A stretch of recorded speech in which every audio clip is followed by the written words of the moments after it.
What's up, people? Shikoli here with my Experience podcast, and of course, this is where we discuss real stories with real people and end up experiencing real experiences. And today, we welcome you guys to episode 13 of my experience. Karibu sana.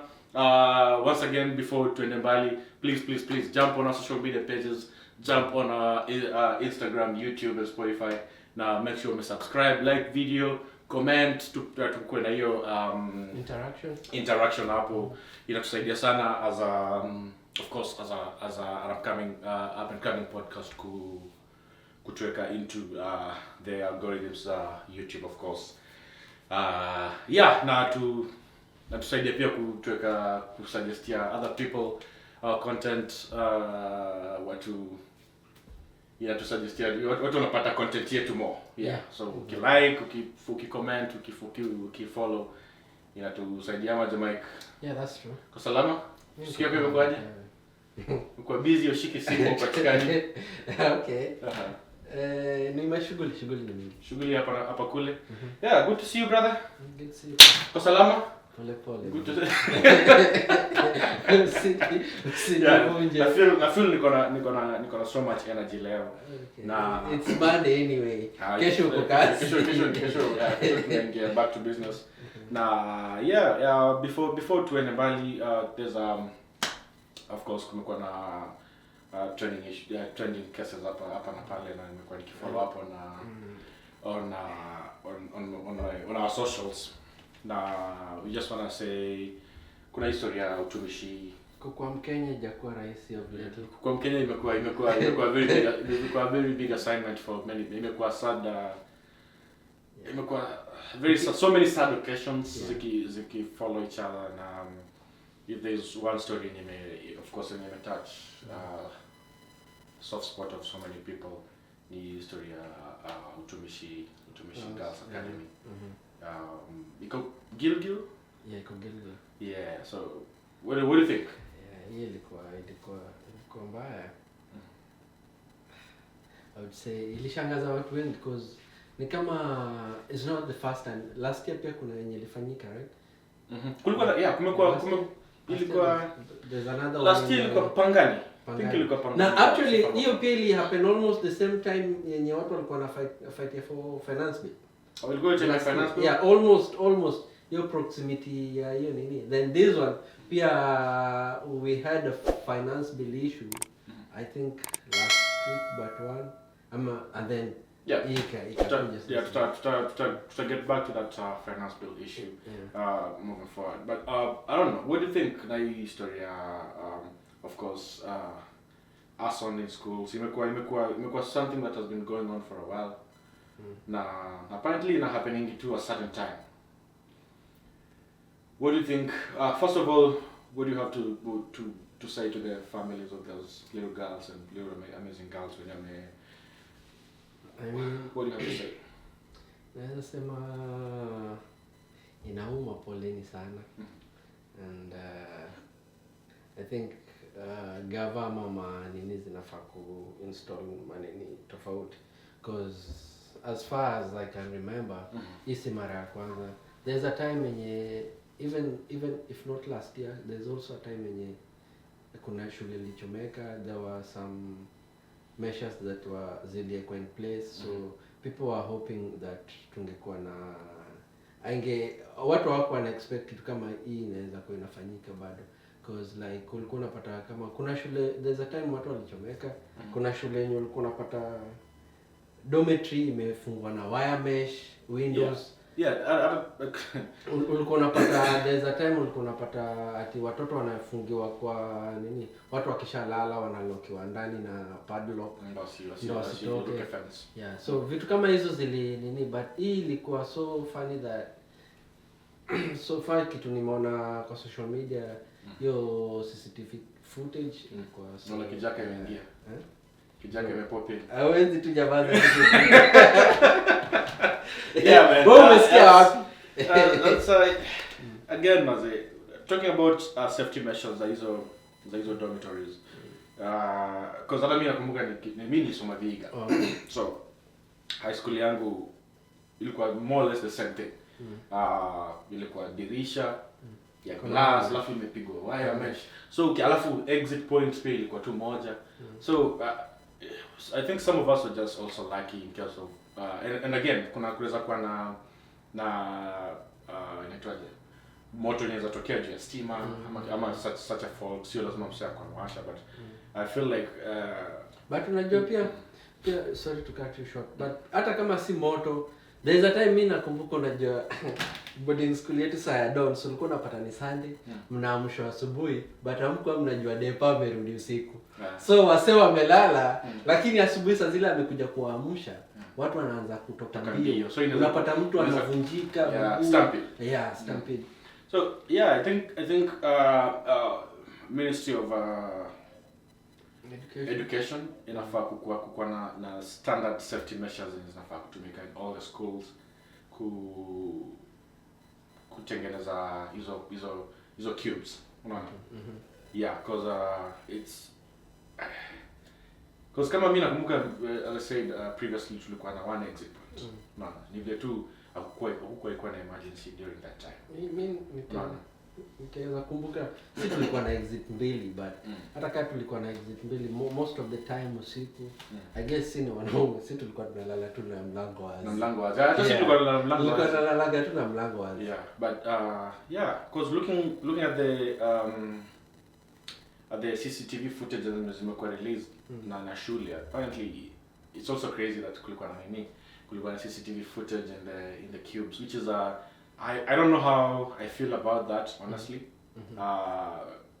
Considering pia it's a girls' school pia, yeah, I don't know who nani yako in custody of that of the videos pia, the CCTV footage.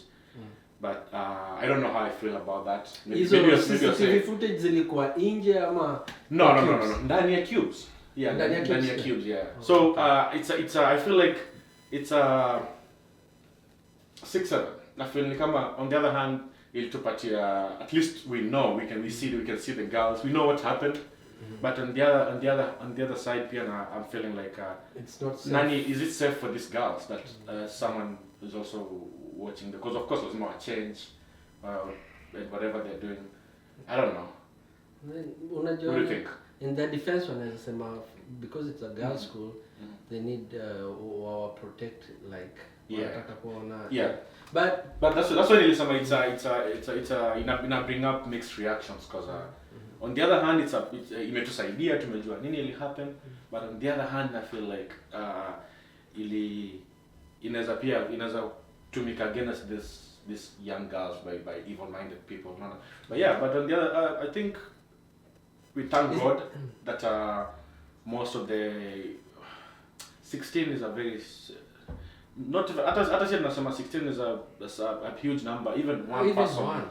It's very sad, na nilikuwa na hizo parents wakikuja wana demand kuona watoto wao, and like anyone else ilikuwa painful. Like anyone else, hata mimi ukija kuniuliza nitakosa jibu ya kupatia, unaona. It's very very painful, and I think, as I said before, gava inafaa yeke safety measures zenye zinakata across the board. Kama kuna any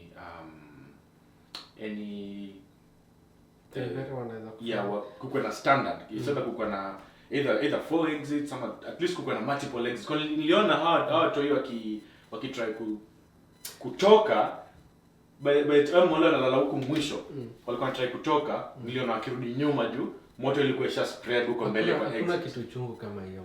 That's very painful death, and to all the families and of course the school fraternity and all the other parents and everyone else when amekuwa touched by that story, we want to tell you sorry, we feel you guys, and poleni, mpone haraka, na Mungu awe nani. Mungu awe nani. But on the other hand pia tumeanza kuingia Kiswahili sanifu katika wakati huu huu. On the other hand pia watu walikuwa nasema, there was a program yenye ilikuwa inaendelea at the State House, and watu walikuwa niliona Linus Kaikai alitoa his opinion. Anaitanga my nimesahau ya. When actually whatever he said was so true because ili kutuonyesha tu venye the government is not that concerned. Yani wali mention tu kama an ETC. Yeah. Nimeona kumekuwa na mixed reactions zimespark different conversations. Wanasema what I feel like Gava haiku shed more light on it. Do I think something would have been done better, of course? And it's a very tough time. It's a very tough conversation again. Now I pray and hope that all those evil girls who tried to do that, who actually did that, not even trying to do that, who actually did that, they get to face the cruel hand of the law. Now mtu mwingine mwenye anafikiria kufanya na iwe funzo kwa watu wengine wanajaribu kutry kufanya kitu kama hiyo. Unadhani ni kitu gani inaweza fanya? Unajua most of the time watu wanaona madem ni watu wazuri, but madem ni watu wazuri of course, but nini unadhani wewe ukiangalia unaona ni nini inaweza fanya mtu afanye hivyo? Exactly, because again the average age pale, I'm trying to think, maybe 16 years, 16 17 average age. And I don't know why they are portrayed to be very innocent girls and innocent kids, of course, at that age. But the speculation allegedly in Meskia, there's some girls when apparently the 5 girls wako and I don't know how true this is. Walikuwa in a LGBTQ community. Oh, okay. Yeah, so and apparently they tried to hit on some of the girls. That's the conversation. I don't know how true it is. But they tried to hit on some of the girls wakakataa. So for that wakasema mmekataa kujoin group yetu, so tutafanya hii kuwa punish. But for most of the part when situations kama hizo zimekuwa zikitokea, ni factors gani zimekuwa influence vitu kama hizo? The most naweza kumbuka ilikuwa ni maybe yenye si tulinini, maybe if the school management inatunyanyasa or something like that. But there is a time also yenye kulikuwa tuna trend ya kuchoma mashule. And inakwanga for very very very very stupid reasons. Tunakula cabbage sana, tunakula githeri sana, tunaweka mafuta taa kwa githeri. It's stupid reasons. Of course at that stupid reasons. It's stupid reasons. I don't think kukula githeri only some viga bana. I don't think kukula githeri ina bro, kukula githeri for 3 months. Oh, okay. Acha niongee.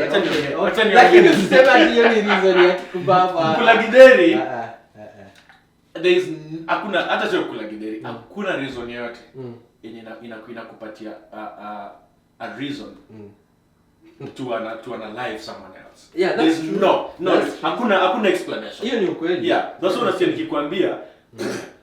Everyone else has freedom to demonstrate and picket. You can do that. At your organized demonstrations and picketing. Hizi shule ziko na nimeona siku hizi wako na elections. Wanafanya elections, wachagua president, nini. I feel like watu hiyo wanaweza fanya demonstrations zao kama tunakula githeri sana ama mwalimu Mike anatuchapa sana. Tunaweza fanya a demonstration yenye sita hurt mtu mwingine, sita kuumiza, sita haribu property. Na unaona sasa inakuja out of the kids and tunaachilia into the society. Time sisi tunafanya maandamano ya amani. Tunaenda kuvunja duka ya wenyewe. These are the kids who grow into such demonstrations. That's you reasoning now. Me as a 16-year-old kukula githeri kila siku. At that time it doesn't sound like as stupid, but my point is hizo points zao zote ziko valid. Tunakula githeri kila siku, very valid. Kuna mali kwa githeri, very very valid. Nani anatuchapa sana, very valid. Tunamka ngware, valid. But isifike mahali mtoto wenyewe anaumia at a cost ya hiyo pumbavu. Hiyo ni nakata kabisa. Hiyo I don't think that's a I don't know. Yeah, I think these are some of the reasons nimekuwa From my side mimi nasema form 2 ile ndo leo ingia form 2. Yeah, form 2 kama ile ndo leo ingia form 2. Sijui kama wewe pia venye unaongea hivi ndo nilikuwa day school ama boarding school. Na nilikuwa boarding school. Viga kubwa nimeuliza tu this swali. Yeah. I feel like niki high school nilikuwa trapped. I was not a very opinionated person. So nilikuwa mwoga. So ungenipata kwa hizo blanda. Nilikuwa mwoga. Sasa mimi mimi sikawe. Lakini hata wewe ukai pia ulikuwa unasumbua. Napiga tu mdomo hapo. Mimi sijasema nilikuwa nasumbua. Sijasema. Lakini nimesema ile peer pressure nilipata nikiwa form 2. So mimi nilikuwa trapped because nikiingia I think form 1. Nilikuwa prefect all the way mpaka nikimaliza. I was a decent kid. Hata mimi nilikuwa prefect but nasema tu ile peer pressure inakujaga ukiwa form 2 form 3 hapo is of something else yenye kama huwezi kuwa na parents wenye wanaweza kuguide vizuri plus peer pressure peer pressure form 2 ni mbaya. Peer pressure it's very sad. Na sasa unasahau tu umejaribia life yako. Poleni mazee to the families and everyone else when I'm affected directly or indirectly.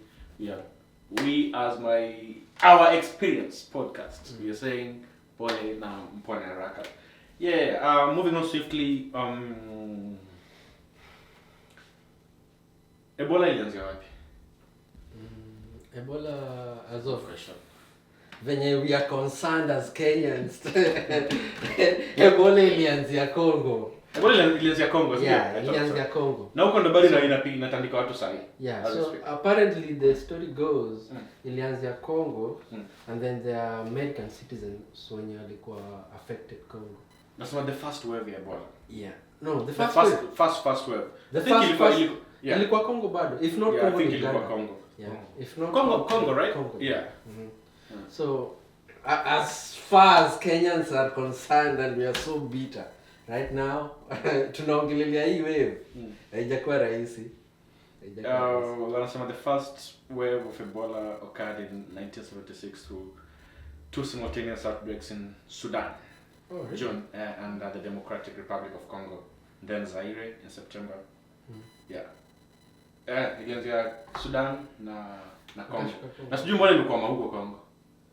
Because other side I don't know why, but it's funny but because side ime hit Congo and apparently numbers zina rise alarmingly.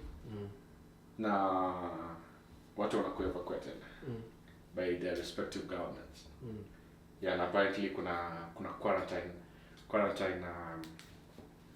quarantine camps. What do you think about that? What's your opinion? What are your two cents? Maybe from whatever nimeona from social media, plus I have some friends from wenye kufanya kazi nao wenye ni wa Congolese. Wanapimbia rumba? Of course, kila saa ni rumba. Ushaisikia rumba ya gospel? Ushaisikia rumba ya gospel? Sijawahi. Gospel lakini ni rumba. So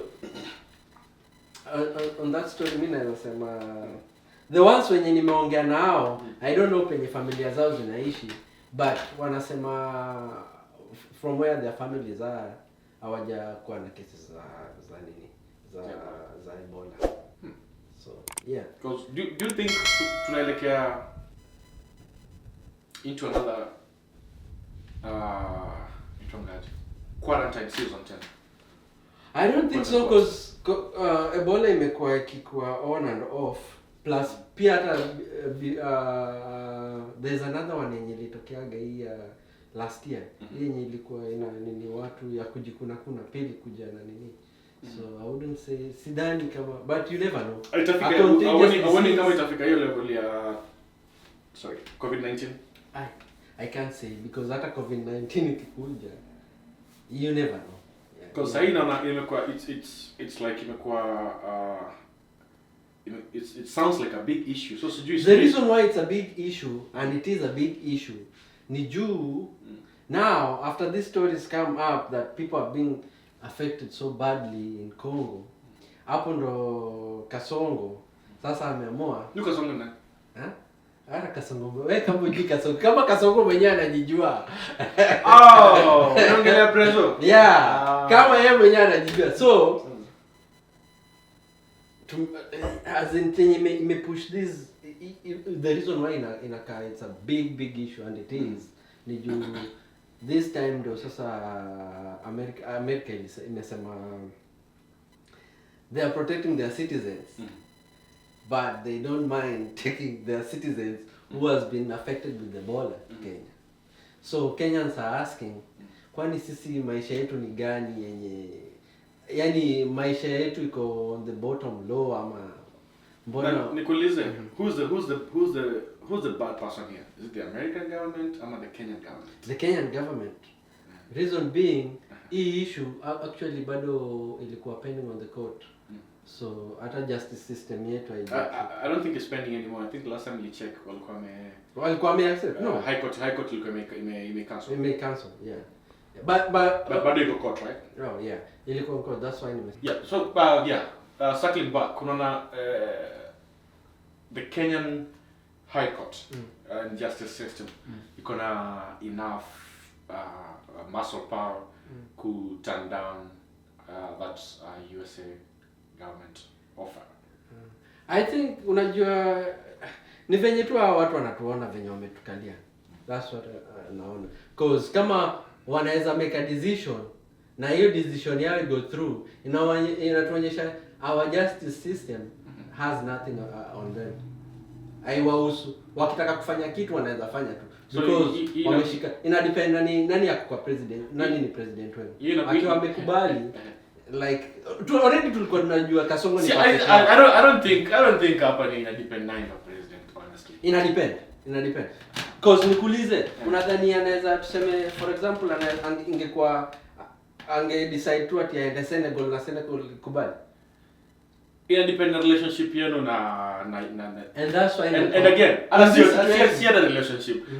Yes, relationship is involved. Yeah, but in a different aspect. I think with the US government, I think ni kidogo sana because US government ni wale wasema unajua wale wasio kona ule buda kona do alafu ni bully.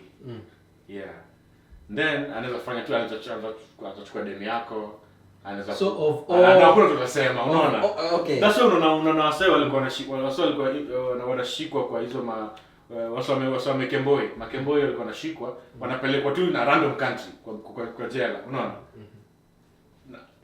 Na wanapelekwa tu sijui Honduras, sijui wapi, unaona? Acha nikwambie unaona. So hiyo nakwambia ni kwanza Trump ni bully. Ni bully. Na relationship ya Kenya na USA I wanna say wako in good terms. And then kuna some sort of funding. So hata mimi tu as a person nitakwambia nikiona do nakwambia ni aje chukua hii ama nichukue hii yenye nakupatia. Unaona ile offer nakusaidia. Nitafanya hivi ama nikate ile offer. So unaona sahi wasio pia nitafuta do ya campaign. Unaona. Yeah, so it's actually a very being in that position as a president. I don't think uko na so many options. Let me tell you why you have options. For this, you have options. Why? Huwezi kubali, you are the president. Huwezi kubali a deal, such a deal, kama you know, you are 100% sure your citizens, their life is in jeopardy. That's one. Secondly, nimepiga kizungu kubwa hapo umenichanganya. I'm from the left. Nasema jeopardy. Sasa, yes, and then another thing is, the only reason why US inaweza make such a decision, if at all they have a good relationship with you, because they know you owe them a favor. So there's something that already walikuwa wanakufanyia. So Donald Trump ni mtu mwenye unamjua. he only gives you this because he wants this. Yeah, I'll personally. Yeah, but unajua ni anakupatia hii, si mtu anakupatia tu for free. And I feel like life generally is very transactional. No, ngoja kwanza nimalize chenye nilikuwa nakwambia. So for this ilikuwa inatuonyesha, because this is not the first time. There's a time when people really complained about when Ruto are betraying the African countries. They are trying to revolutionize. For summit. Yes, exactly. But so hii inatuonyesha kwamba this guy is imekuja into reality kwamba because out of all the countries mbona amechagua tu Kenya, and then the president himself hajatokea kusema I'm not trying to be the devil's advocate in this. So in short, wait, chenye unajaribu kusema ni if kama president hana power ya kukataza hii, then who has the power? Kama president hana power ya kukata something of that sort ifanyike kwa country yake, then who has the power? No, of course he's a big daddy. Yes. So in short, wewe ulikuwa unasema the president has no option, hana option because already hana options. I was very ulisema nini? Hana so many options. Hana so many options. Yeah. What did you mean by that? His options are limited. How?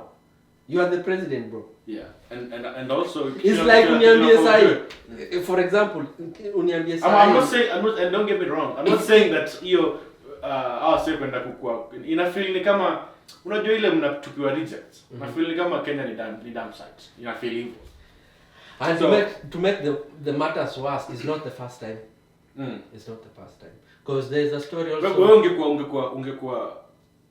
ungekuwa president, what would you have done different in that case?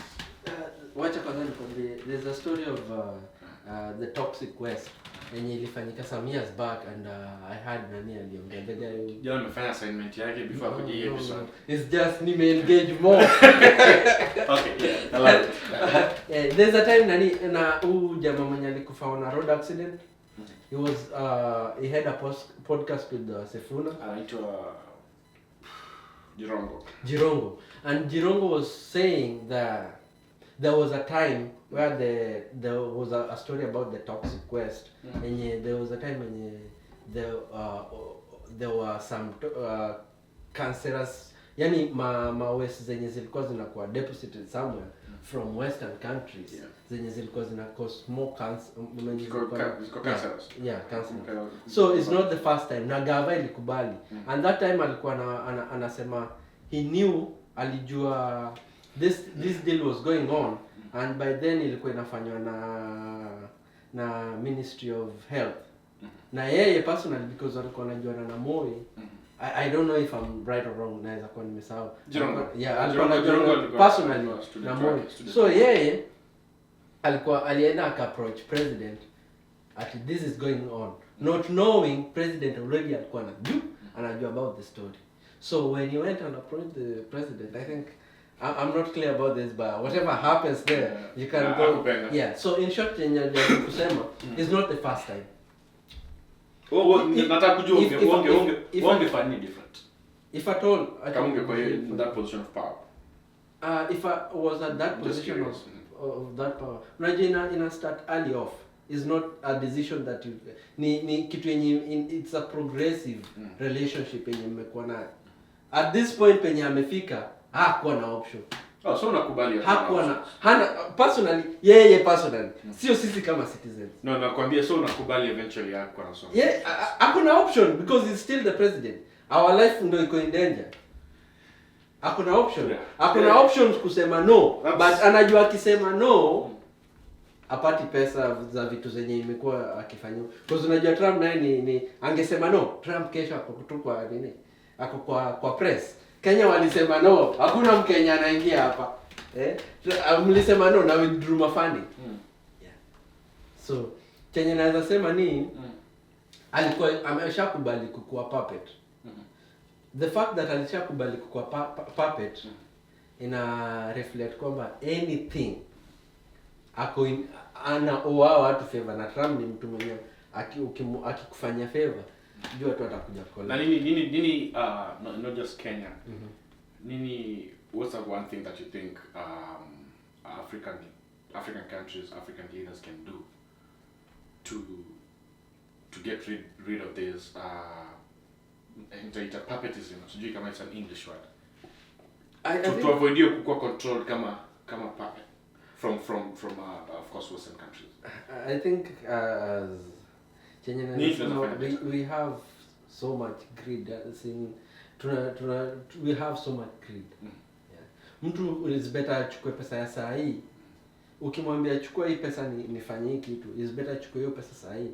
But anajua behind that fact ni akiamua kufanya hii kitu yenye anapatiwa pesa yake saa hii, ata get more from that as compared to the money unampatia saa hii. So I think African countries, our leaders, they have so much greed.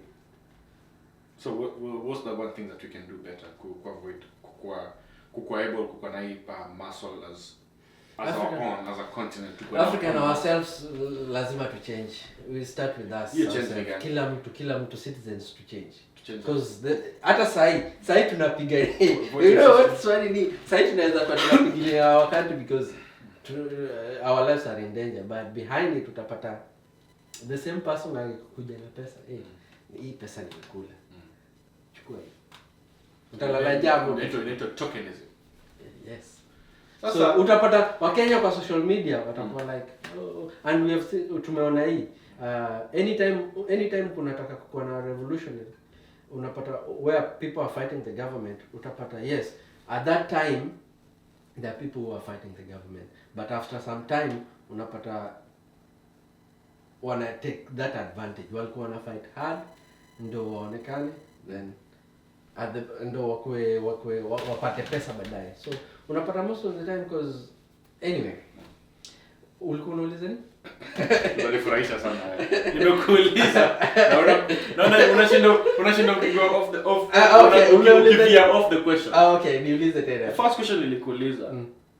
Kama ni kwanza nilikuuliza if you are in a position of power ungefanya nini? How could you just beat around the bush? If I was in a position of power, yeah. Then my leadership would have been different. So usinieke kwa same situation na Ruto. Nakwambia so na if I was in the same situation. Sasa uko hapo, uko in the same situation. No, then I'm not Ruto. My sasa situation. Oh, wewe sio Ruto. Wewe ni Mike. Commander in Chief of the Armed Forces Kenya. Ungefanya nini? Umekuwa approach. You know what the same aspect of US government unakwambia niaje? Kuna wasee wetu hapo kando, au sisi na nyinyi tuko na good relationship to fly hapo hivyo upate matibabu recover ndio wakuje mtaa. Wewe ungefanyaje as a president? Considering the fact that sema no si ukoje ni si unataka my response. Sasa si nyamaze nikupatie response yako. Okay, so my response would be imebishika nataka kusikia response. Considering the fact that tuko na good relationship between us, I would really like to help in that situation. No. Asante. 600 trillion. At stake. For what? At stake. Na kuna campaign inakuja. They are giving to you. Sasa ndio waleta watu wao huko.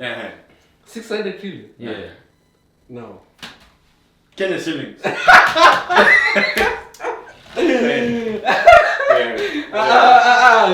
Goja, wait.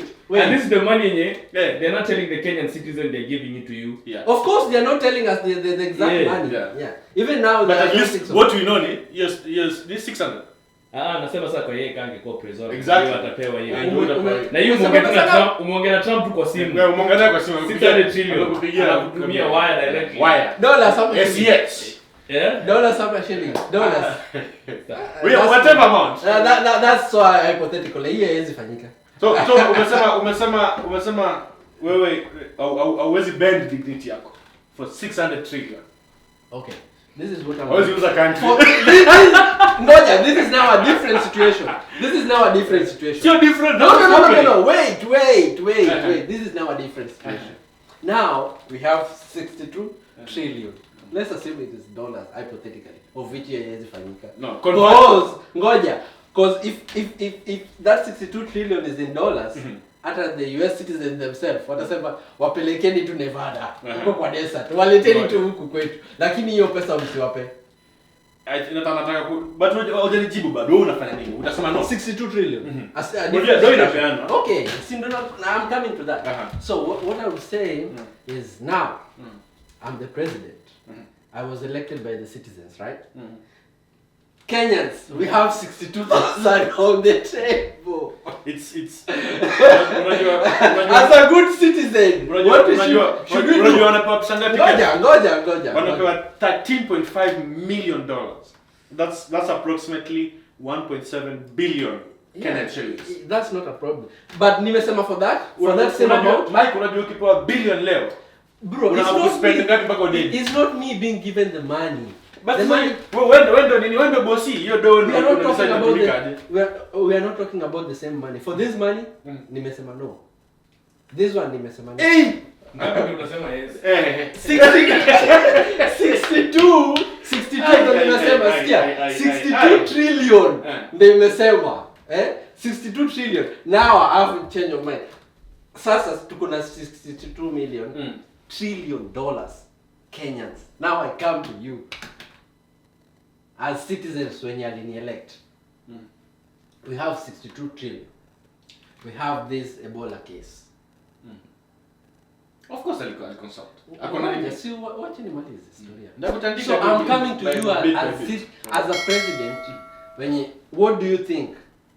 If Kenyans say no, Kenyans wakisema no. Huyu jamaa anajaribu kujifanya mzuri sana. Sasa tumepoa do. Nirudi niambie Wakenya, Wakenya ni aje nimepatiwa hii do. Mnaonaje? Of course that's why kuna cabinet. Hiyo cabinet, ndio nimesema before nikuje to Kenyans personally. Mimi nitakuja nitafanya. Wewe ngoja kwanza wewe ndio mimi nimeshakumalizia. Nitaenda for I'll follow the protocols. Ifikie wananchi wakiamua watakata 62 million trillion. I don't know. Uje baba anakusema. Watu wanataka yako. Wewe ungefanya nini? Mimi. And before useme hiyo, that's why nakwambia as citizen azeni kuchei. Exactly. Nataka nikwambie. Mimi kama Shikoli.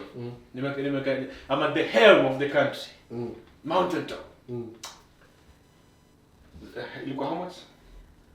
No, on the same amount? Yeah. On the same amount. The same amount tumepewa sasa. Hii 1.7 billion. Okay, let me ask you this. With the current situation yenye tuko sasa.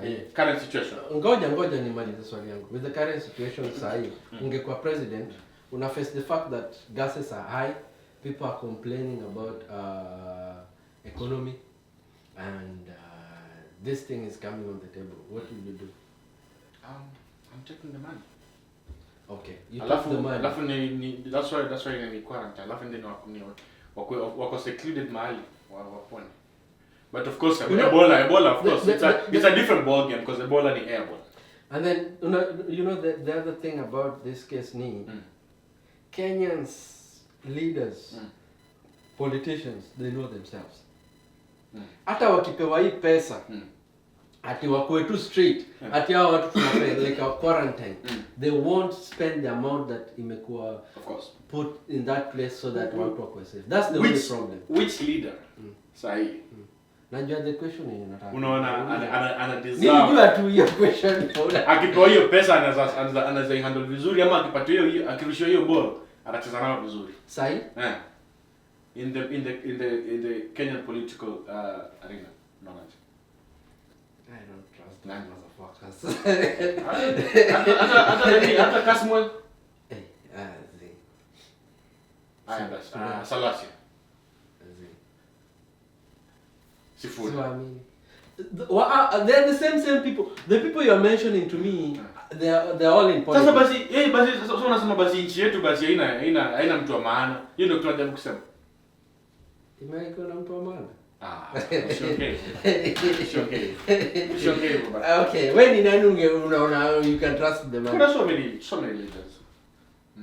With the same assuming that they were the president, ama mtu mwenye hiyo ndio ikiwa 100 kwake sahi with the kind. Oh no, you are not asking as if in the aspect that maybe ungekuwa the president. No, kama ungekuwa president, nani angedeal na hiyo issue be smart? Sahi politically I would go with sema tunajua utamsema sema si useme basi juu unajua tuseme anyway mimi nimeshasema siwaamini. Wewe sasa unapigia nani kura? Nipatie na nilikuuliza hapa kwa last episode unipatie top 5 yako kunipatia.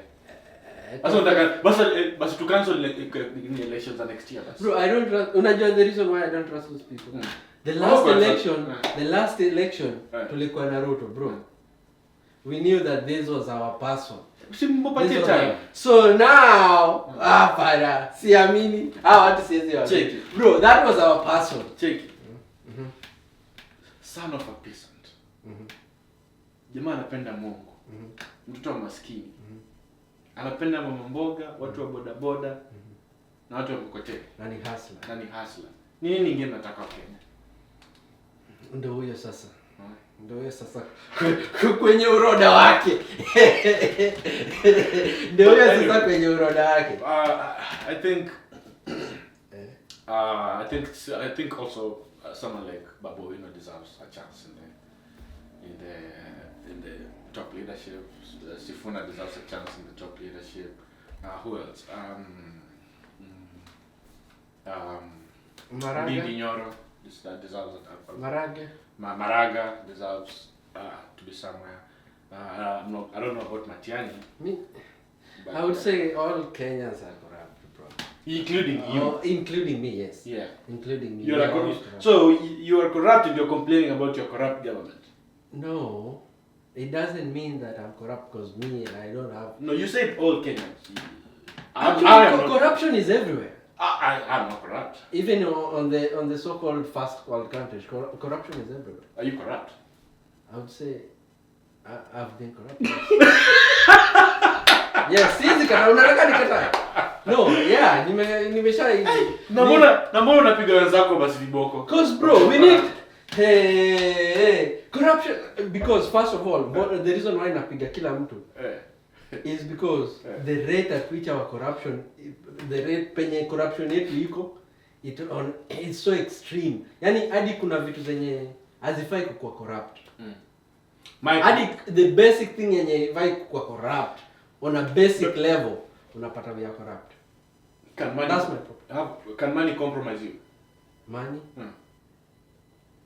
In what aspect? Jamani ni maana, in what aspect? Si ndo nafikiria siwezi kukwambia tu yes or no. Nataka money is money, bro. Hakuna yes or no. Ndo nakwambia the reason umeniuliza if can money do it? Compromise you. Have you ever been compromised with money? No. So you're not corrupt? I've never been compromised with money. Have you ever used money? Kufika mahali? Kufika mahali? Mahali ulikuwa kuruka hiyo hurdle? Not necessarily. No. Wewe jamaa alikuwa anaishi Kenya gani wewe? But so unajua kuna vitu zingine we are so corrupt, kuna vitu zingine we are assuming kama kupatia tu polisi pesa kidogo. That's it. But maybe mimi nimejaribu kufikiria so wewe unafanya corruption. Wewe ndio unafanya corruption na panda inaenda huko juu. Juu wewe pia uko corrupt. Because that's something that is normal. Kupatia wewe ulikuwa unapewa pesa kama corrupt. Ama uko unapewa pesa wapi?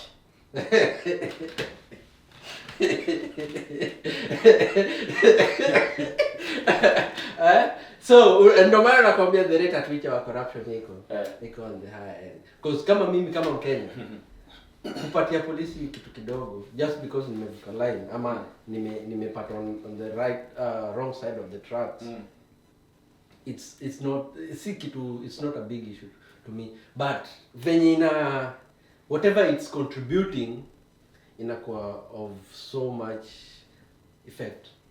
So I have a question. Finance bill ya 2026. What I would say, I haven't sijaiangalia nimeuliza ChatGPT hapa anipatie an overview of an overview. Overview. Hii ni Kilui mingi yake. An overview of what's in the Finance Bill 2026. Anasema the Finance Bill 2026 is focused on widening the tax bills Bro, hiyo kitu itakupatia tu to hit a revenue target of 3.533 trillion. Key proposals include rental income, introducing a new taxation framework for non-resident property owners in Kenya. So so withholding tax, applying tax on interchange fees. Unajua namaanisha nini?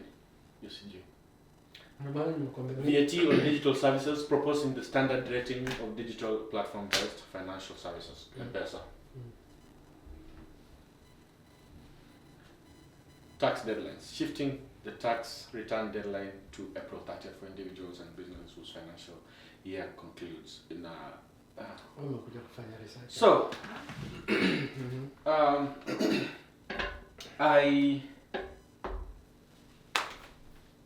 in my view,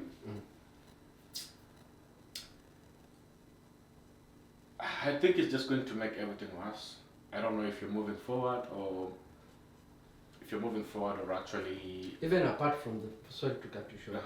Apart from even the finance bill, do you think the current president of today that we have in Kenya, do you think na is political allies when you organize, do you think they're doing anything that inaweza change into a better Kenya right now?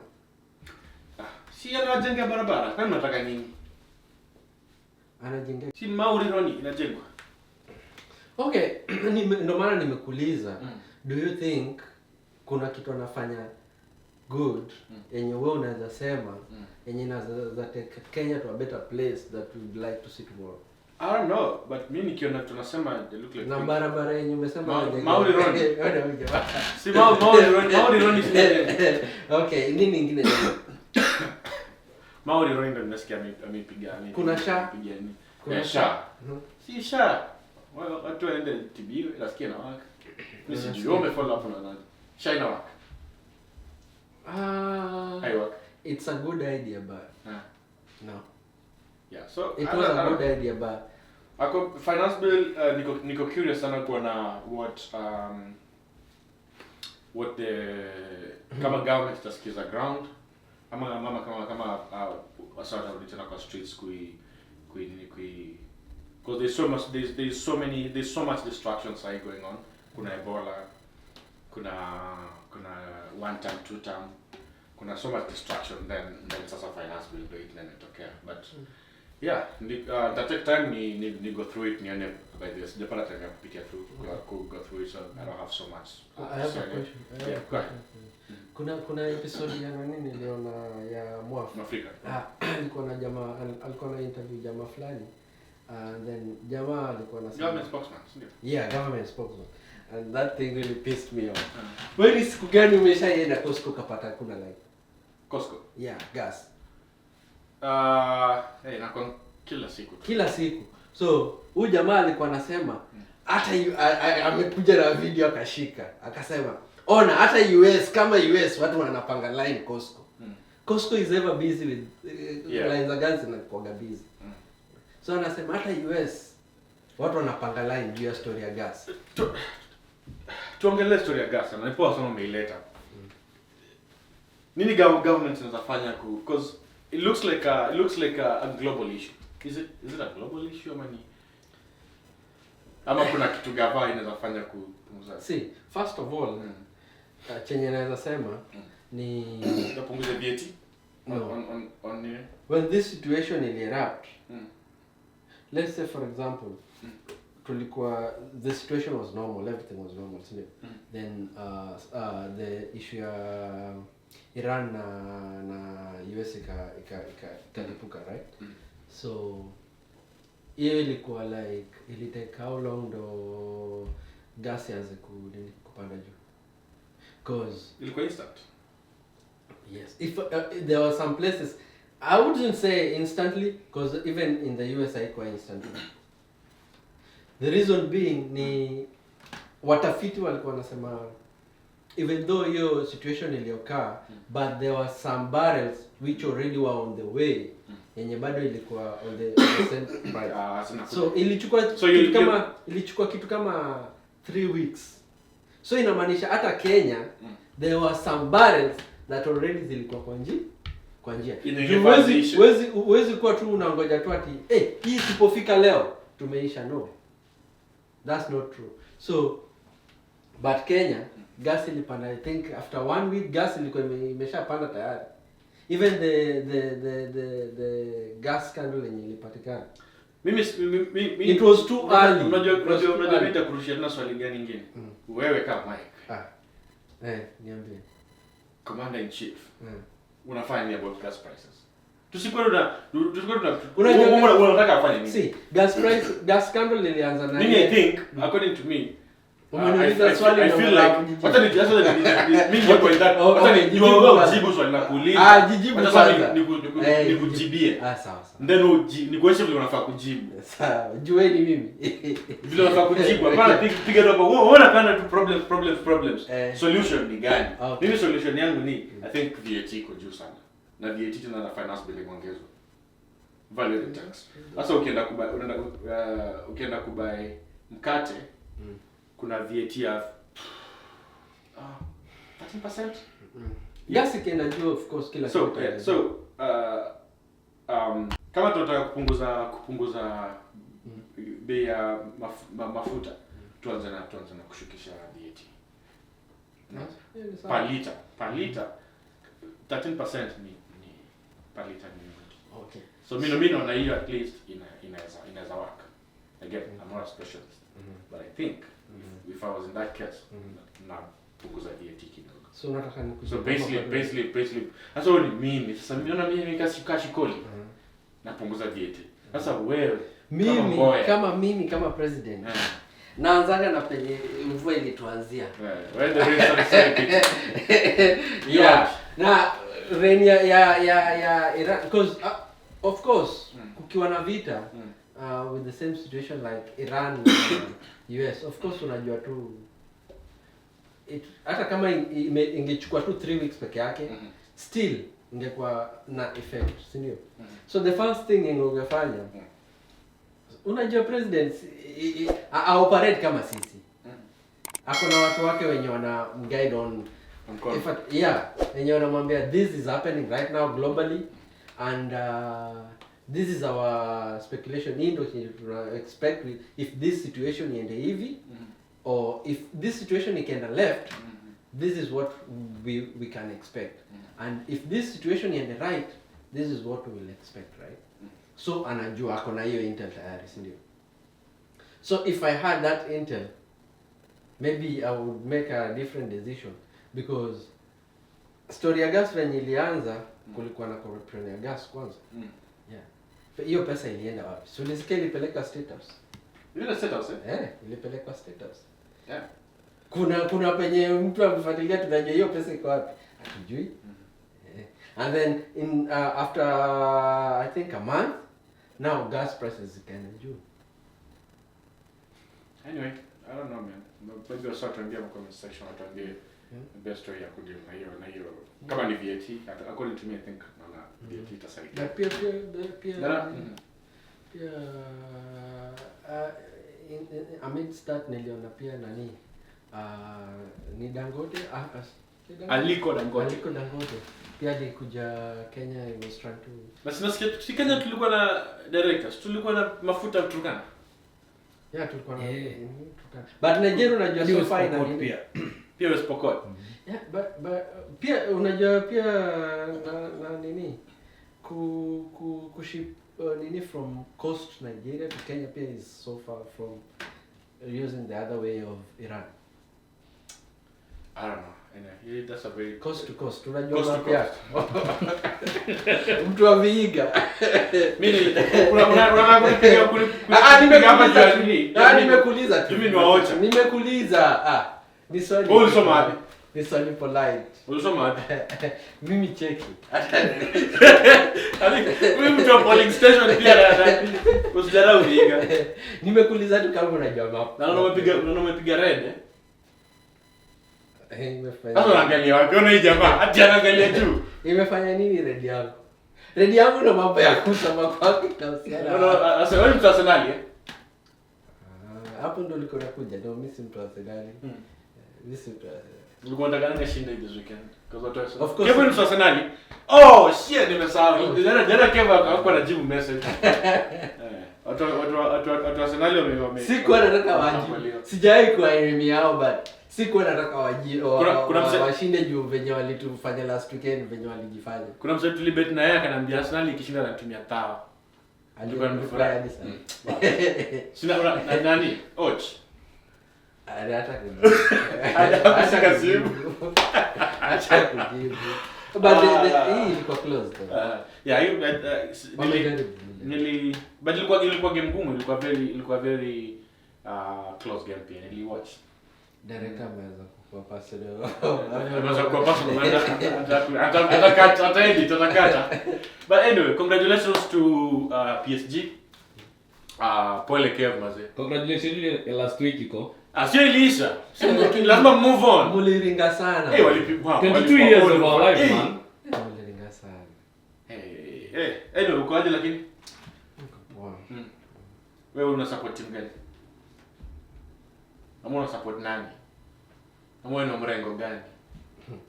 Mimi siwezi sema. Ndio usini attack next. Siwezi sema.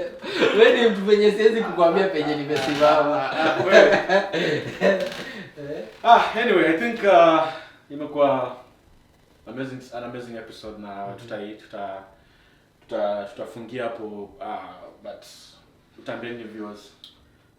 Chenye naweza sema ni please like, comment, interact comment section. Kijaka unakimbia kijaka inakushika. Twende kazi, wanakusikiza. Haka nini kamera pale waambie. Kwa comment wapi?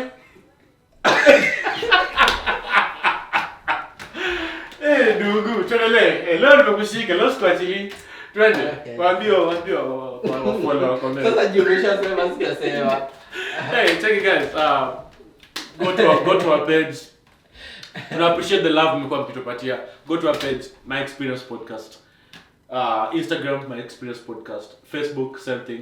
TikTok. Like, TikTok pia. Like, repost. Haikukati shilingi yote kurepost. Hata ukisubscribe pia iwe. So, tulikuwa tumeongea previously. 86%, only 14% of the viewers ndio wamesubscribe. Na hizo subscriptions kai poa. Zinakaa mbaya. So unaweza kuona watch unknowingly uja subscribe page. Yeah, haikukati ndio yote ni na click tu alafu unaweka ile bell. Ndio Mike akikuja hapa na kijaka yake next time unasikia. Okay, akiangusha episode Wewe nani amekwambia mimi ni mjaka? Na ni masio. Continue asema. Sasa guys, it's been nice. Good to see you. See you in the next episode. Peace out. Boom. It's a wrap, come on.